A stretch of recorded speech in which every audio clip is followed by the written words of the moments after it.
এই দলটাকে একবার ধরতে পারলে কে ওনাকে কাজে লাগিয়েছিল সব প্রমাণ আমাদের হাতে চলে আসবে।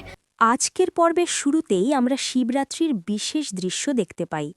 শিবের মাথায় জল ঢালার জন্য শিব মন্দিরে ভিড় জমেছে, কিন্তু সেই পবিত্র পরিবেশের মাঝেই অজ্ঞান অবস্থায় পড়ে থাকতে দেখা যায় অনিরুদ্ধকে।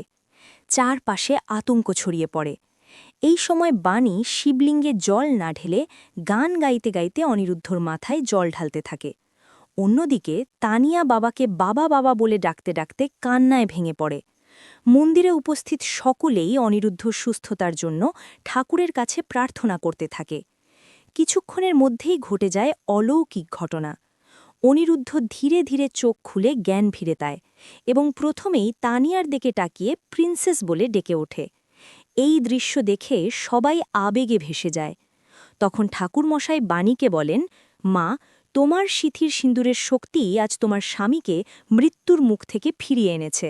শ্যামলীও বলে ওঠে, আমরা কেউ বুঝতে পারিনি অনিরুদ্ধ কোথায় আছে, কিন্তু বাণী ঠিকই বিপদ বুঝে তাকে ফিরিয়ে এনেছে। শেষে সাথী বলে, ঠাকুরের অশেষ কৃপায় আজ আমার অনিরুদ্ধ ফিরে এসেছে। সন্দেহের বীজ ও নতুন রহস্য। এই আনন্দের মাঝেই নয়নতারা মৌলিকে বলে, শুরু হয়ে গেছে বাণীর নামে বন্দনা। রাগে ফেটে পড়ে মৌলি বলে, আমি বুঝতেই পারি না বাণী কিভাবে সবসময় ঠিক জায়গায় পৌঁছে যায়। এরপর বাণী অনিরুদ্ধকে জিজ্ঞেস করে, আপনি তো ভিড়ের মধ্যেই ছিলেন, হঠাৎ কোথায় চলে গেলেন? অনিরুদ্ধ কোনো উত্তর না দিয়ে মৌলির দিকে তাকাতেই বাণীর মনে সন্দেহ জাগে, তাহলে কি এই ঘটনার পেছনে মৌলি ম্যাডামের হাত? কিছুক্ষণ চুপ থাকার পর অনিরুদ্ধ বলে, সব সত্যি সময় এলে সবাই জানতে পারবে। অনিরুদ্ধের বাড়িতে সত্যপ্রকাশ। পরের দৃশ্যে দেখা যায় অনিরুদ্ধ অসুস্থ অবস্থায় বাড়ির বিছানায় শুয়ে আছে। তানিয়া তার মাথায় মলম লাগিয়ে দিচ্ছে। এমন সময় অন্তরা আর আর্য এসে উদ্বিগ্ন হয়ে জিজ্ঞেস করে, দাদা, এসব কিভাবে হলো? শ্যামলী তানিয়াকে ঘরে নিয়ে গেলে বাণী সুযোগ পেয়ে অনিরুদ্ধকে আবার প্রশ্ন করে।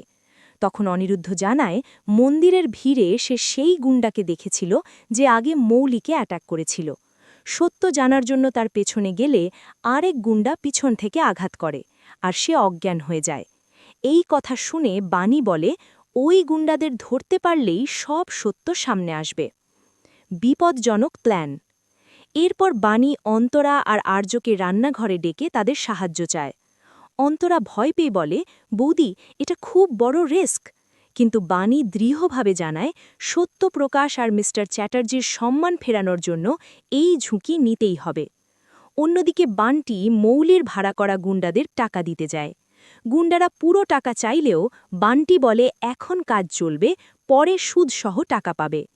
ক্লাব থেকে বেরিয়ে বান্টি দেখে বাণী, অন্তরা আর আর্য সেখানে আসছে।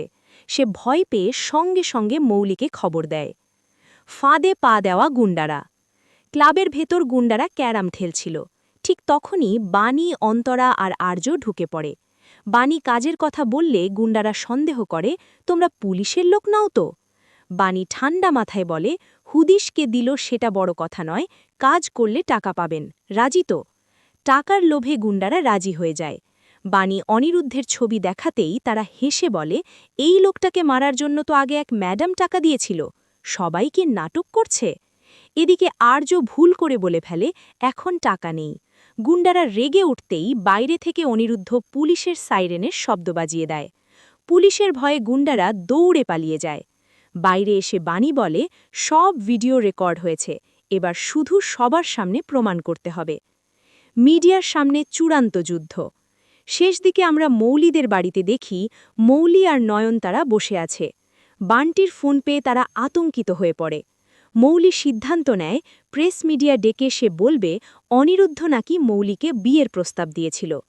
প্রেস মিডিয়া আসতেই কিছুক্ষণের মধ্যেই সেখানে হাজির হয় বাণী, অনিরুদ্ধ, অন্তরা আর আর্য।